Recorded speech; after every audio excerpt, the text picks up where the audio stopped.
Hello everybody, welcome back to the another session of management accounting. From today we are going to start with our chapter cash budget. Ignore number right now, just consider the name cash budget.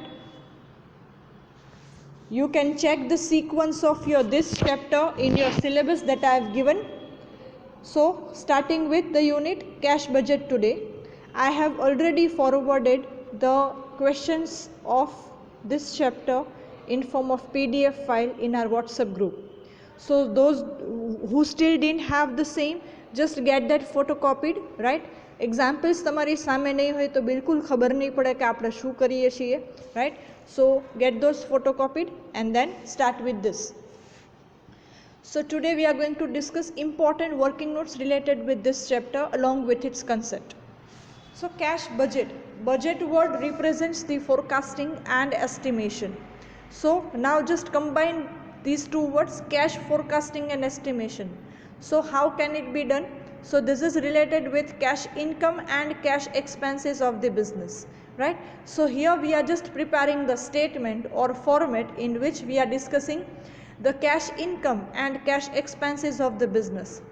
This is the controlling tool for working capital. This helps the management for maintaining the cash on hand and what would be the cash balance on hand in the future time. So a statement showing cash income and cash expenses of the firm for a particular period is known as cash budget. So under which we are going to discuss certain important working notes which will be there in almost all the examples. So starting with that, working notes માં first છે generally આપણે time delay ની કે time lag ની working note આવશે. So time lag, LAG, so lag means delay or તમને late payment કે receive થાય છે amount, so that is delay. In regular course of business you will be provided with credit limit from your supplier or we also need to give the credit limit to our customers. એટલે કે credit sales અને credit purchase માં આપણને જે time limit મળે છે કે આપવામાં આવે છે, right? તો એનું amount receive ક્યારે થશે એ આપણે જોવાનું છે. So here maybe for example the time lag is 2 months. એટલે કે જાન્યુઆરીનો જે એક્સપેન્સ છે એનું પેમેન્ટ તમારે 2 મહિના પછી કરવાનું. તો અમાઉન્ટ્સ તમારે કઈ રીતે લખવાની રહેશે, okay? So that is full amount in next month. So જાન્યુઆરીની જે અમાઉન્ટ છે ક્યાં જશે? માર્ચમાં જશે, right? So will do one thing, હું તમને પહેલાં ફોર્મેટ બતાવી દઉં કેશ બજેટનું, then will proceed further. See, this is the proforma of cash budget. હમણાં જે વાત થઈ આપણે cash receipts and cash payments ni, right? So this is the proforma of cash budget. This represents the main part of your answer, divided into generally 4 columns, particulars and months. જે તે months નું કીધું હોય accordingly તમારે prepare કરવું પડશે, starting with opening cash balance. So mind well, this statement is prepared well in advance in order to know the closing cash balance at the end of each month in future. So for example, I am preparing this cash budget in November or December, forecasting all the amounts for upcoming 3 months, that is January, February and March, right? So starting with opening cash balance, then cash receipts. So these will be the probable cash receipts for business. The very first is cash sales, then collection from debtors. Cash sales a major source of income છે. Then collection from debtors. Credit sales કરેલું છે તો એને એ debtors પાસેથી તમને જે amount receive થશે that is called collection from debtors. માનો કે હું મારા ડેટર્સને 1 મંથની ટાઈમ લિમિટ આપું છું. સો જાન્યુઆરીના ક્રેડિટ સેલ્સની અમાઉન્ટ મને મળશે ફેબ્રુઆરીમાં, right? So that represents my collection from debtors. Then interest and dividend received, DIVIDEND, interest and dividend received. Then amount realized from the sale of asset and other incomes. So this represents the major source of income for business. Then opening balance plus all such. So we get opening balance plus receipt. You can give the heading A over here. Next, minus cash payments.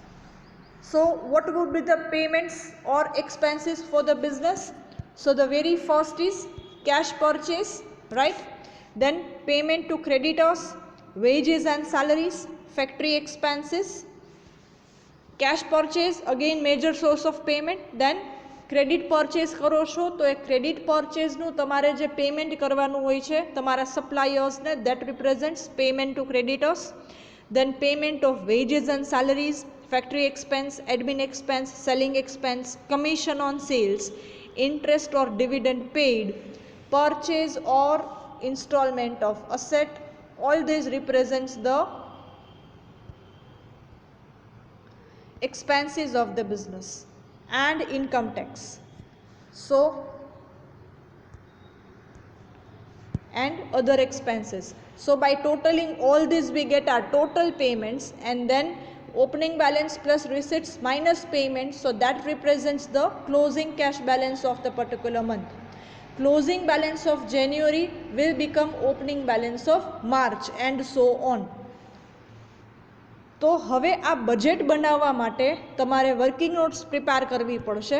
તો એ working નોટ્સના મેં તમને format જ આપી દઉં છું, right? Accordingly જ આપણે કરવાની છે working notes.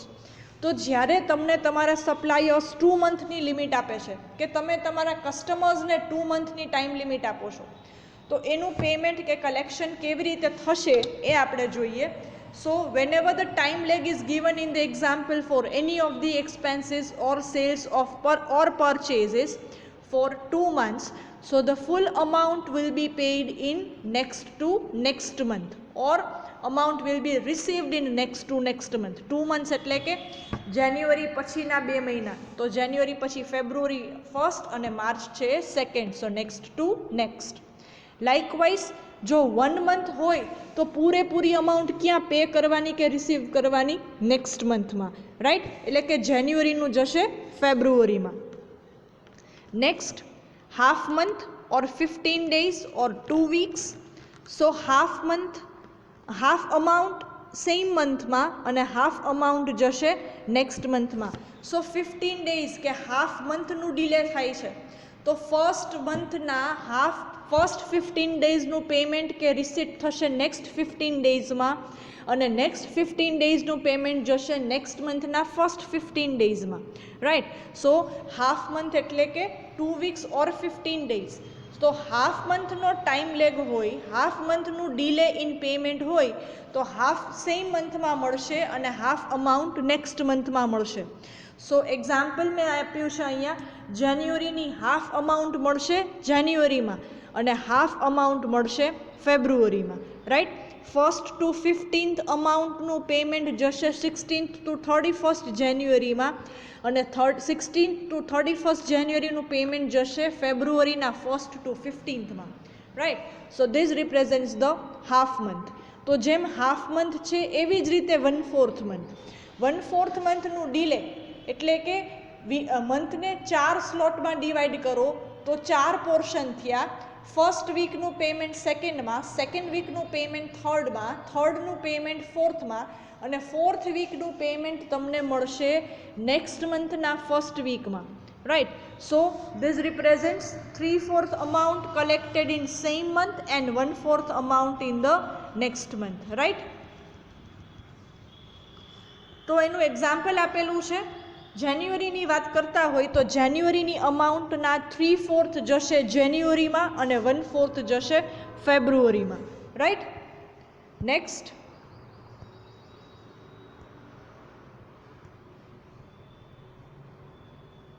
just wait for a minute.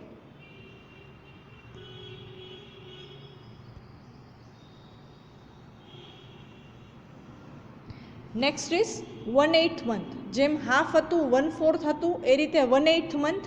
તો same way 7th 8th in the same month and 1/8 in the next month, right? So જાન્યુઆરીનું 7th 8th જશે જાન્યુઆરીમાં અને 1/8 જશે ફેબ્રુઆરીમાં. હવે ઇમ્પોર્ટન્ટ વર્ડ્સ છે. Next month equals to following month equals to subsequent month, right? તો ક્યારેક તમને સેલ્સની વર્કિંગ નોટ આ રીતે બી આપેલી હોય, 50% amount realized in the following month, 30% realized in second following month and remaining in the third following month. So 50% in following month એટલે કે next month, 30% in next to next month and remaining 20% is in next to next. So for example, if we are talking about January, તો payment કે receipt કાંઈ પણ, so January નું 50% amount જશે ફેબ્રુઆરીમાં, 30% amount મળશે માર્ચમાં અને 20% amount મળશે તમને એપ્રિલમાં. Okay, so this represents the most important part of this chapter. On the basis of this only we are going to calculate the working notes for all the examples. So now we are moving towards example number 1.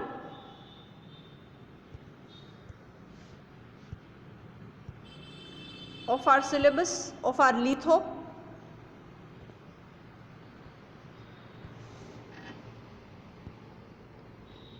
Ayushi Limited. So I am just reading the example first and then we'll discuss the working notes. Prepare cash budget of Ayushi Limited for April to June.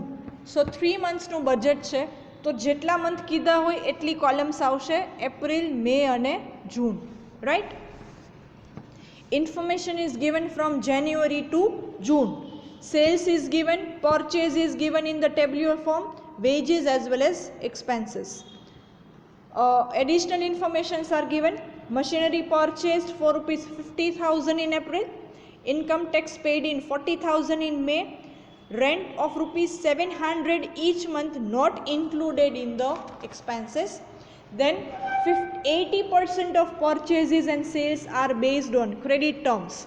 So cash and credit na bifurcation avse.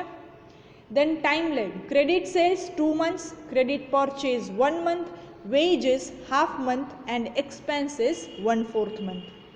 Okay, આટલી information તમને આપેલી છે. So now this is the example, the full solution of your cash budget, but this will be prepared by using such working notes. So starting from the very first working note about sales,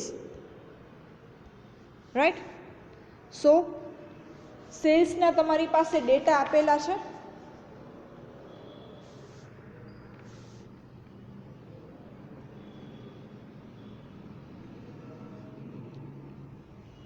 budget બનાવવાનું છે 3 મંથ્સનું, April, મે અને જૂન.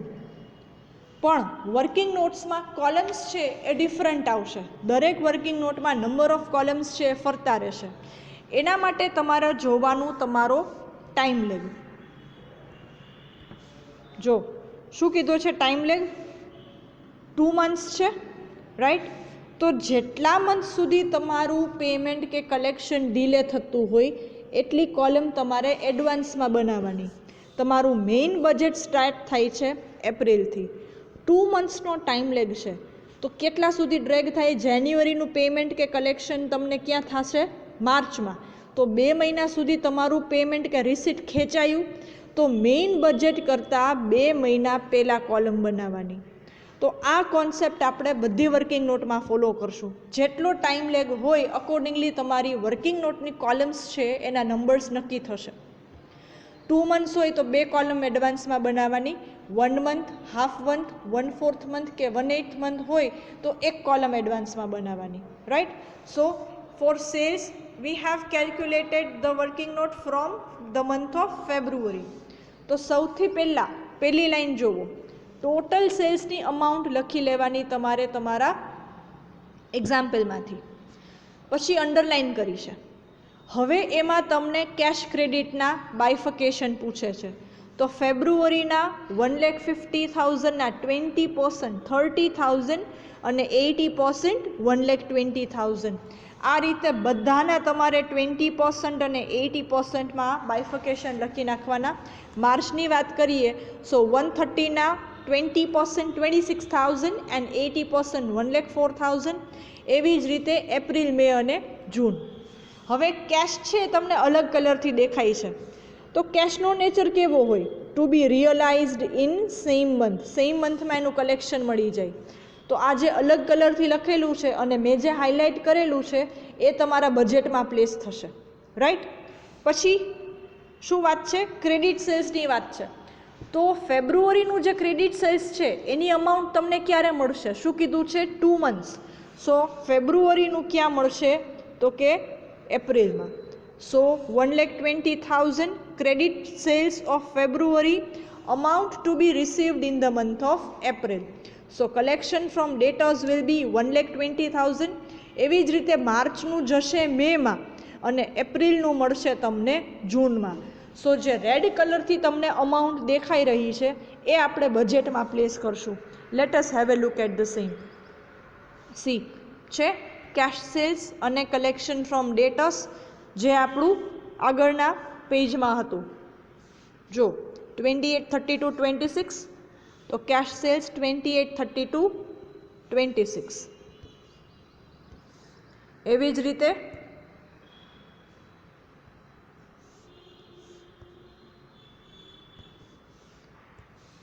120, 1,04,000, 1,12,000,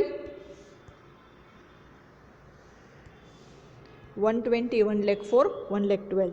તો અલગ કલરની પેનથી લખેલું છે એ તમારે બજેટમાં પ્લેસ કરવાનું, રાઈટ. એવી જ રીતે પરચેઝ જુઓ. પરચેઝમાં પણ તમને કેશ ક્રેડિટના બાયફિકેશન્સ છે, રાઈટ. સો 20% કેશ અને 80% ક્રેડિટ. ટાઈમ લેગ છે ખાલી 1 મંથનું, રાઈટ.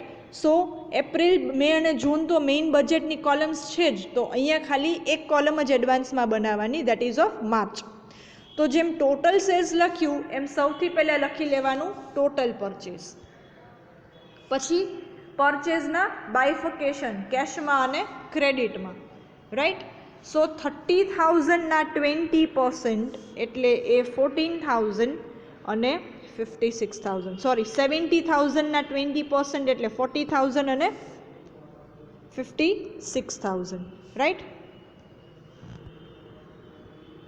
પછી એપ્રિલની વાત કરીએ તો 70,000ના 2080, મેના 90,000ના 2080 અને જૂનના 2080. અમાઉન્ટ ખબર ન પડે તો ટેક્સ્ટ બુકમાંથી તમે લઈ શકો છો હેલ્પ, અને 20-80% તમે તમારી મેળે કરી શકો છો. ક્રેડિટ છે 56, 56, 72 અને 56. ઓકે. નેક્સ્ટ શું કહે છે? ટાઈમ લેગ 1 મંથનો. તો માર્ચનું તમારે પે ક્યાં કરવું પડે? માર્ચના ક્રેડિટ પરચેઝની અમાઉન્ટ પે કરવી પડે તમારે એપ્રિલમાં, રાઈટ. સો 56. એવી જ રીતે એપ્રિલની મેમાં અને મેની જૂનમાં, right. So this represents your payment to creditors. તો એ આપણે લખી લેવાનું બજેટમાં. Next working note, wages. વેજીસનો ટાઈમ લેગ તમને કહે છે હાફ મંથ. તો વેજીસ પહેલાં ટેબલમાંથી લખી લેવાના, માર્ચ, એપ્રિલ, મે, જૂન. હવે આપણી હિન્ટ ફોલો કરવાની, હાફ ઇન સેમ મંથ અને હાફ ઇન નેક્સ્ટ મંથ. તો માર્ચના હાફ મળશે સેમ મંથમાં અને હાફ મળશે નેક્સ્ટ મંથના. સો માર્ચના 8,000 સેમ મંથમાં અને 8,000 એપ્રિલમાં. એવી જ રીતે 20,000 of April will be paid 10,000 in same month, that is April, and 10,000 in May. Series જ લેતી જવાની છે. જો આ સિરીઝ થશે 600, 16,000, 8,000, 8,000, આ જ સિરીઝ તમને મળશે. I am just changing to the landscape so that it would be easier for you to C.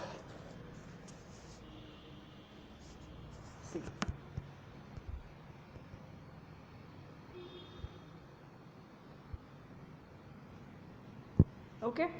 જો માર્ચના 50% ઇન સેમ મંથ અને 50% ઇન નેક્સ્ટ મંથ, બરાબર.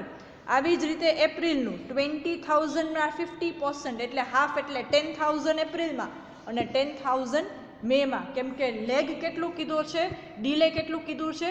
15 ડેઝનું. આજનું ખર્ચ જે છે એનું તમે ચૂકવો છો આજના 15 દિવસ પછી, તો આ રીતે એનું પેમેન્ટ થશે. સો પછી શું કરવાનું? આ બંને અમાઉન્ટનું ટોટલ. સો 10,000 પ્લસ 8,000 એટલે 18,000, 12,500 10,000 એટલે 22,500 અને 8,000 12,500 એટલે 20,000 500 બરાબર. એટલે બજેટમાં તમારે શું લખવાનું, વેજીસમાં આ અમાઉન્ટ લખવાની. એક્ઝામ્પલમાં આપી દીધેલી છે, ડાયરેક્ટ નથી લખવાની કેમ કે તમને ટાઈમ લેગ કીધો છે હાફ મંથનો છે. ક્લિયર? તો આવી જ રીતે તમારે હવે કરવાનું છે એક્સપેન્સીસ, પણ એમાં ટાઈમ લેગ કેટલો છે, 1/4 મંથ કીધો છે. તો આપણી નોટ પ્રમાણે શું છે આપણી hint, 3/4 in same month and 1/4 in next month. અહીંયા કરેક્શન છે, કરી લેજો. અહીંયા આવશે નેક્સ્ટ.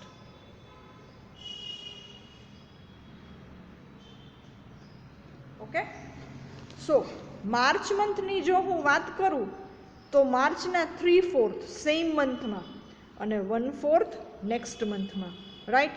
સો 9,000 અને 3,000. એવી જ રીતે એપ્રિલમાં આ જ હિન્ટ તમારે ફોલો કરવાની. એન્ડ લાઇકવાઇઝ આપણને અમાઉન્ટ મળે છે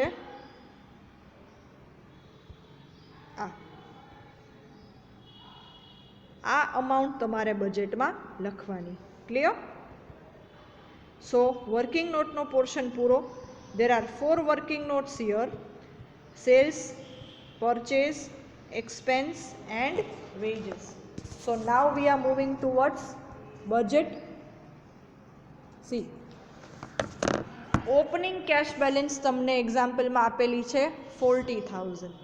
હું જેટલું ટીક કરું છું એ બધી વસ્તુ આપણે વર્કિંગ નોટમાંથી લેવાની છે. જો કેશ સેલ્સ લીધું, કલેક્શન ફ્રોમ ડેટર્સ લીધું, કેશ પરચેઝ લીધું, પેમેન્ટ ટુ ક્રેડિટર્સ, વેજીસ અને એક્સપેન્સીસ, આ બધું વર્કિંગ નોટમાંથી તમારે બજેટમાં પ્લેસ કરવાની amount, right.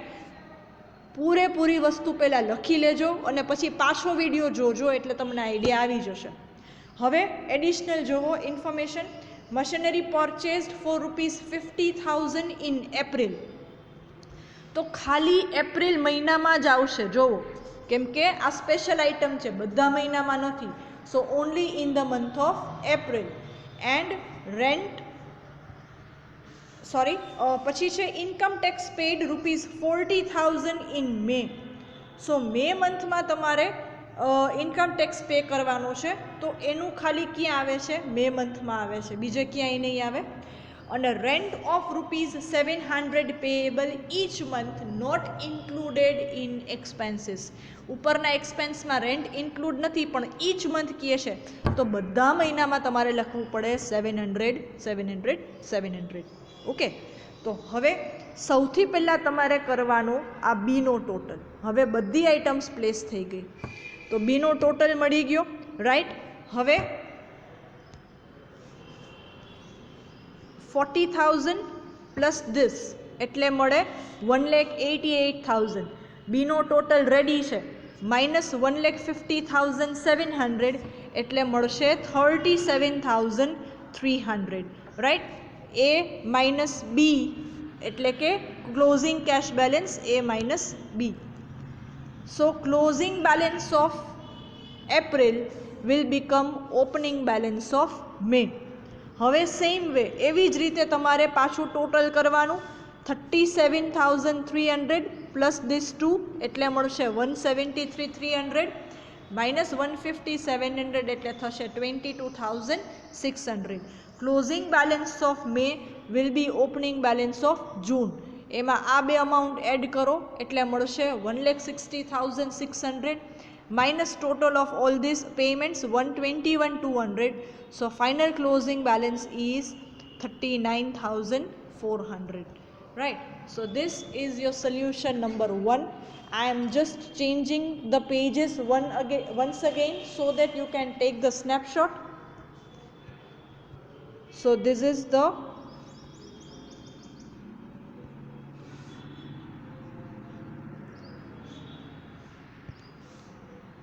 just wait. This is the first page, pro forma, right. Pro forma અહીંયા પૂરું થાય છે. Page number 1 and page number 2. Then working notes નું first page,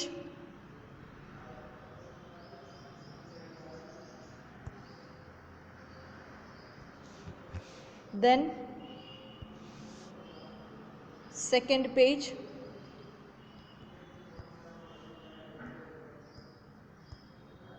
then example number 1, working note no first page, second page of working note. You can pause the video at any time and take the snapshot. And example number 1 from our litho that I have forwarded in PDF form in our WhatsApp group. So today we are concluding our session here. Today we have discussed concept of cash budget along with the working notes and its hint and example number 1. In the next session we are going to discuss example number 2 of the cash budget. Thank you all.